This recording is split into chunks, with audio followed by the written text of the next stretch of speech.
प्रकाश के अगला टॉपिक आज दर्पण है ना। दर्पण प्रकाश से ही संबंधित है ना। तो दर्पण से भी 10 प्रश्न हैं और 10 प्रश्नों का उत्तर अभी देने वाले हैं। तो पहला प्रश्न है, जब कोई व्यक्ति अपना दायां हाथ हिलाता है, यानी अपना ऐसे दायां हाथ हिलाया तो दर्पण में हमेशा बायां हाथ प्रतीत होता है। यानी कि जब कोई व्यक्ति अपना दायां हाथ हिलाता है तो दर्पण के प्रतिबिंब में बायां हाथ हिलाता प्रतीत होता है। इस परिघटना को क्या कहते हैं? जब हम दर्पण में हमेशा दायां हाथ दिखाते हैं तो दर्पण वाला उधर से इसी किनारे का हाथ दिखाएगा, लेकिन वो बायां हाथ रहेगा उसमें, ठीक ना। तो इस प्रकार से इस परिघटना को हम क्या कहते हैं? तो इस परिघटना को कहते हैं पार्श्व परिवर्तन। इस घटना को पार्श्व परिवर्तन कहते हैं। दूसरा प्रश्न है, पीली रोशनी में एक गहरी नीली वस्तु नीली है और रोशनी पीली है, तो नीली वस्तु किस रंग की दिखाई देती है? तो नीली वस्तु काली रंग की दिखाई देगी। जब हमें पीली रोशनी में नीली वस्तु को देखनी होगी तो नीली वस्तु हमें काली दिखाई देगी जब हम पीला प्रकाश डालेंगे तो, ठीक है।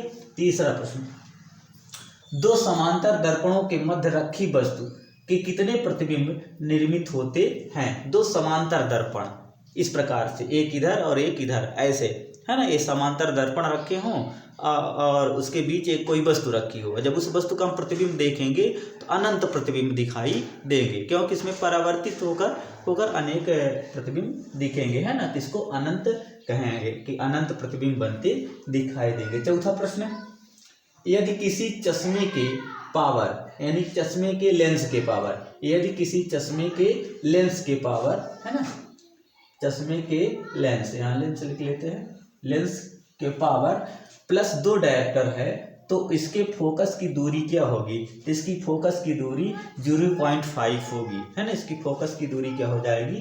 0.5।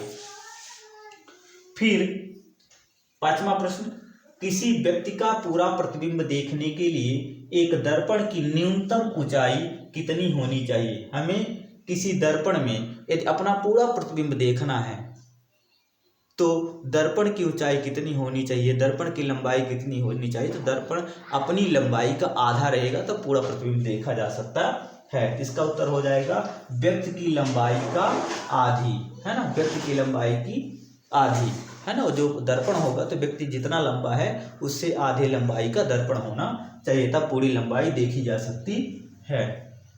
छठवां प्रश्न, दाढ़ी बनाने के लिए किस दर्पण का प्रयोग किया जाता है? तो दाढ़ी बनाने के लिए जिस दर्पण का प्रयोग किया जाता है उस दर्पण का नाम है अवतल दर्पण।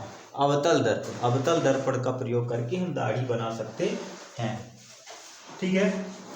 अगला प्रश्न है, खोज बत्ती में यानी कि सर्च लाइट में कौन सा दर्पण प्रयुक्त होता है? तो कौन सा दर्पण प्रयुक्त होता है? अवतल दर्पण। अवतल दर्पण खोज बत्ती में प्रयुक्त होता है, सर्च लाइट में। आठवां प्रश्न, जब लाल, नीले व हरे रंग का प्रकाश पुंज एक स्थान पर गिरता है, यानी लाल, नीला और हरे रंग का जब प्रकाश पुंज एक स्थान पर गिरता है तब प्रकाश का रंग कैसा प्रतीत होता है? उस कंडीशन में जब लाल,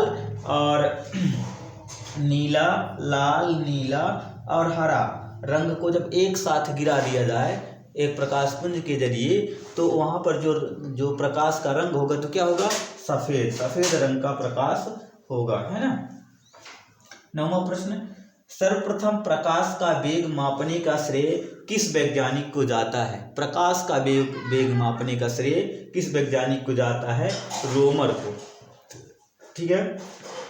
10वां प्रश्न, एक समतल दर्पण की वक्रता त्रिज्या कितनी होती है? एक समतल दर्पण की वक्रता त्रिज्या कितनी होती है? तो एक समतल दर्पण की वक्रता त्रिज्या अनंत होती है, अनंत, है ना। उसकी कोई सीमा नहीं, क्योंकि समतल दर्पण क्या होता है? कोई गोली कांच का तो कटा हुआ भाग है ही नहीं, है ना, जैसे अवतल और उत्तल होते हैं।